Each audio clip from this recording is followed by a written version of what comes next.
Hello and welcome to the Algebra Exit Ticket 30.2, or it could be 30.3 if you're in B or D block as we sync things up. And here we go.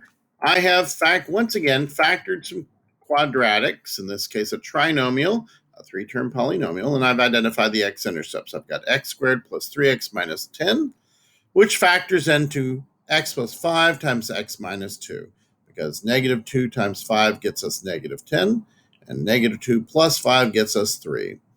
Now, I've worked out the x-intercepts of negative 5 and 2, because negative 5 is what makes x plus 5 equals 0, and 2 is what makes x minus 2 equals 0. And if either of those factors is 0, y is 0. And look, y is 0. Look at that. Anyway, what is the x value that is halfway between those two x-intercepts? So it'll be slightly more complicated because we're going to end up with a halvesies. But that's okay. We can do this. We're going to get the average of the 2 points. Negative 5 plus 2, all divided by 2. And negative 5 plus 2 is going to be negative 3. And we'll divide that by 2. And so we get negative 1.5. Or if you prefer, you can use the fraction. I like the fractions, but that's okay. You don't have to. So we're going to find the output for that middle x value. So once again, we're going to take that x value here, negative 1.5. We're going to plug it into the equation, either the expanded version or the not expanded version. I'm going to go with the factored version. I'm going to go with the factored version this time. And so I've got x plus 5 times x minus 2. I'll type that in here. X plus 5 times x minus 2. And we're going to plug in negative 1.5 here and negative 1.5 here. And so we're going to end up with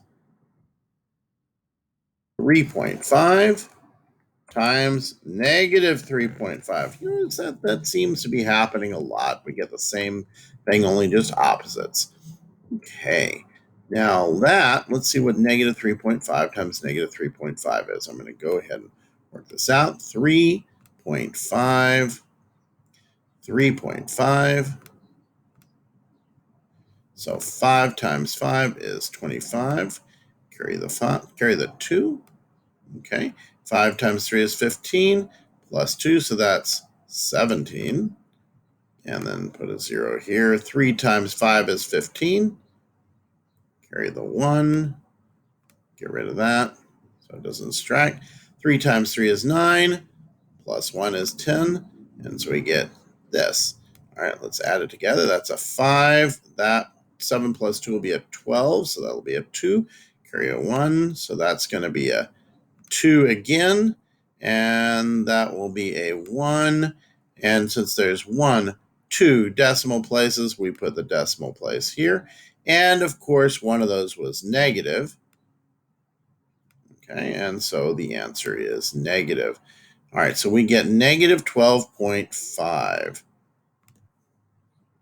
Okay, so that equals negative 12.5, or 25, 12.25. And so we can plot a point here. It'll be negative 1.5, comma, negative 12.25.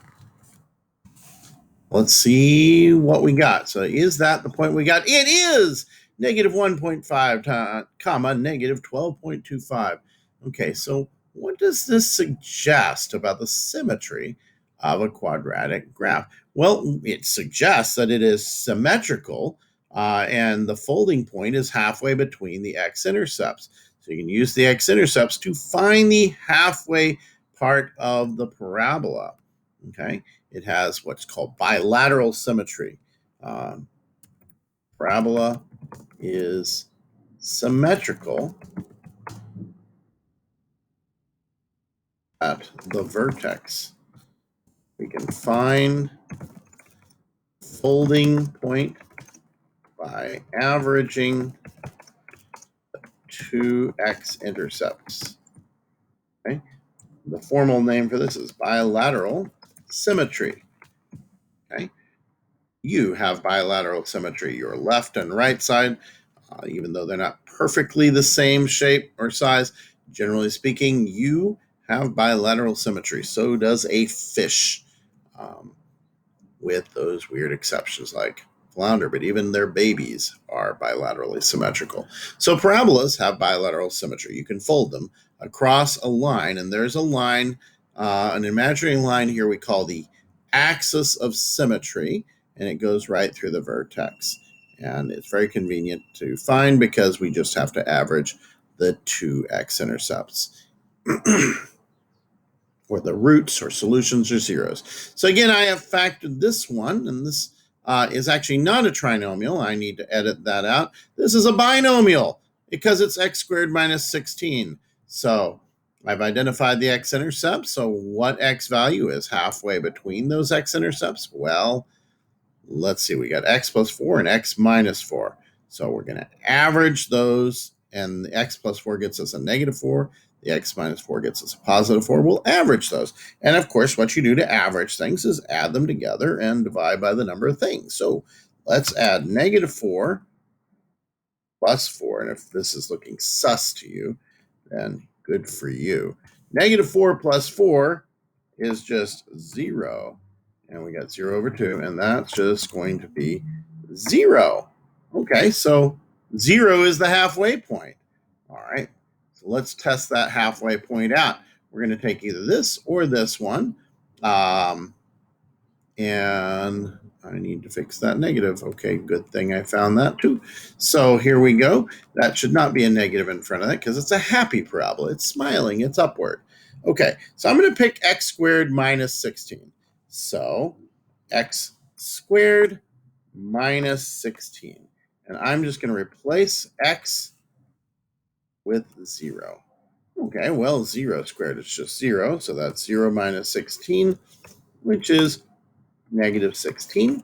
And so we're going to have a vertex at 0, comma, negative 16. Hey, that's a y-intercept. Interesting.